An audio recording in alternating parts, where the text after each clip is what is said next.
वेदान्तवेद्यो वरयोगिरूपं जगत्प्रकाशं सुरलोकपूज्यम् इष्टार्थसिद्धिकरुणाकरेशं श्रीपादराजं शरणं प्रपद्ये।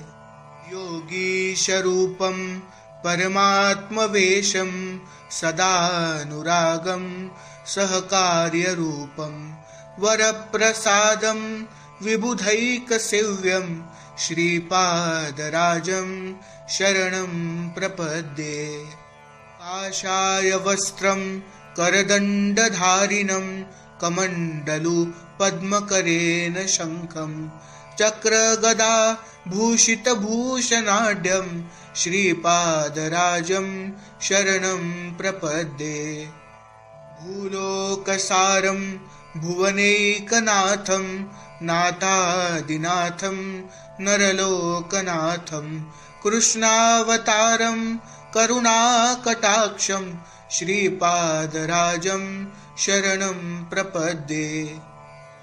लोकाभिरामं गुणभूषणाढ्यं तेजोमुनि श्रेष्ठमुनिर्वरेण्यं समस्तदुःखानि भयं निशान्तं श्रीपादराजं शरणं प्रपद्ये।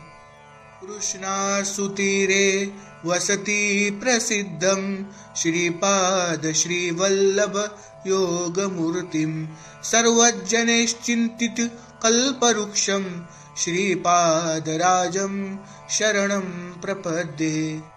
मन्त्राब्धिराजं युतिराजपुण्यं त्रैलोक्यनाथं जनसेव्यनार्थं आनन्दचित्तम् अखिलात्मतेजं श्रीपादराजं शरणं प्रपद्ये।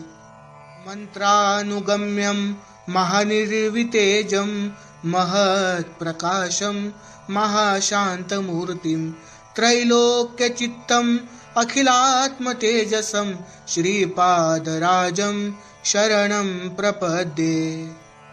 श्रीपादाष्टकमिदं पुण्यं प्रातरुत्थाय यः पठेत् कोटिजन्म कृतं पापं स्मरणेन विनश्यति।